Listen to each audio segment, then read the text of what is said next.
So I finally decided to sell out of Walmart, Coca-Cola, and Pepsi. Let's talk about why in this video, alright? Whoosh. What's going on, people? It's your boy Kalechi back with another video. If this is your first time around these parts, hit that subscribe button. If you enjoy anything that we talk about on this video, hit that like button. Turn that thing, say with now, blue. But anyway, welcome back to another video. In this video, we're going to be going over my portfolio, my M1 portfolio that is now worth about $4,256. Of that, I've put in $3,619 and gotten back $684.20. $46 of that being in dividends. However, the big storyline for this portfolio today is the fact that I finally, unfortunately, decided to sell out of a few of my companies.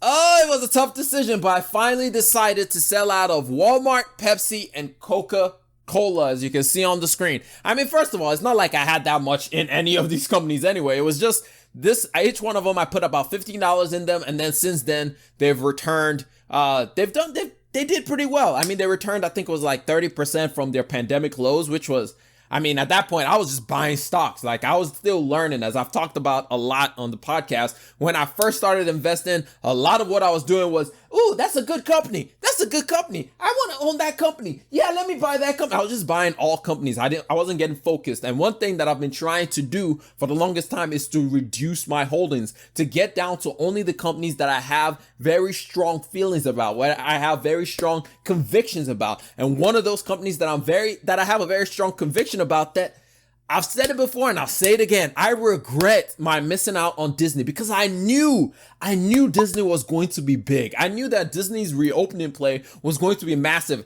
Everybody had forgotten that Disney had the Disney Plus streaming service, but everywhere I was looking, everybody was talking about Mandalorian, and I was like, this is going to be massive. This is about to be huge. And unfortunately, I didn't buy Disney on time.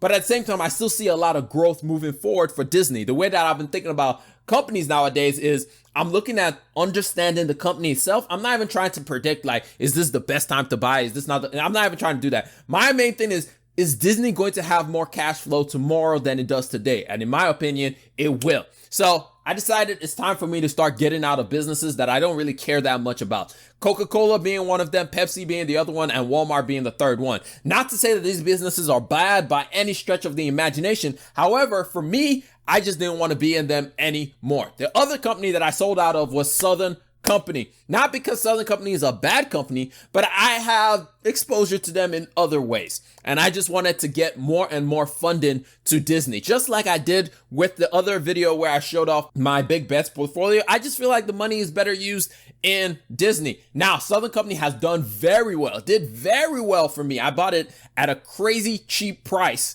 I bought it at like when it was like $40 or something like that, because everybody was freaking out at that point in time. My Disney holding has gone all the way from being like $10 just a few weeks ago to being over $542, because I have been really focused on buying more and more Disney. Now, the other company that I've still left in my consumer products portfolio is Costco, mainly because Costco has been a revelation to me. Costco has been a revelation to me during this pandemic, and I'm like, yo, I love Costco. I love Costco. Like, when I have a house, in fact, I have a Costco membership now, shout out to my little brother, and I was like, yo, Costco fire. Like, I love Costco. I need more Costco in my life. And so that's why I still own Costco. So now my holdings, even though right now it's showing that I still have 12 positions, really that's going to go all the way down to 10 positions, because we're going to get rid of Walmart, Coca-Cola, and Pepsi. Actually, we'll go down to 9 positions. So we'll get rid of Walmart, Coca-Cola, and Pepsi, and we'll only have, actually, no, it'll be 8 positions. My bad. I can't do math. So we'll get rid of Southern Company, Pepsi, Walmart, and Coca-Cola. So that way, everything will look a little bit nicer. So if we go over into the activities tab and we say, just looking at dividends, for this month in dividends, I got paid by Intel, Walmart, Southern Company, Microsoft, and Realty Income Corp, which is one of the beautiful things investing in dividend paying companies. You just get paid randomly, and it just feels so good. It just feels so good. So let me pull up my dividend tracking portfolio. This month, I got paid $17.18. As you can see, we're still trending upward. We're still doing very well and trending upward and upward. And if we compare where I am this year to where I was last year, it's a massive, massive difference. Last year was only $1.65, where this year it is $7.18.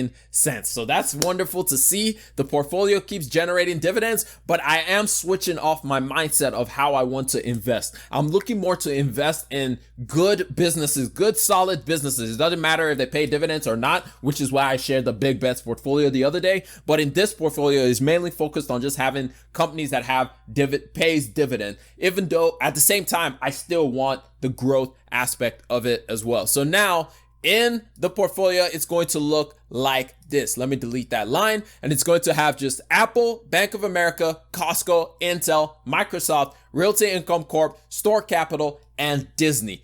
And because I took out and sold out of all those companies, now my total annual dividend is only going to be about $76.79 a year, which is still not bad. If we look at where we are right now and where we're trending for earlier this year, we're trending to get around $80 or so earlier this year. So I'm not going to miss those companies too much, even though I did like those companies. However, I just think that my money is better off being in Disney, who will at some point in the near future, because everywhere I look at pictures that people are posting online about, oh, I went to Disney World. So many of my coworkers went to Disney World recently. So I'm just like, yo, people are rushing out to go to these places and people want to spend that bread. And so Disney is going to be making that bread, and eventually they're going to be able to reinstate their dividend. So, but anyway, that's all I got for y'all in this video. I hope y'all learned one, maybe two things out of this entire thing. And if you did, hit that like button. If you loved it, hit that subscribe button. But I'm gonna catch y'all up on the next time.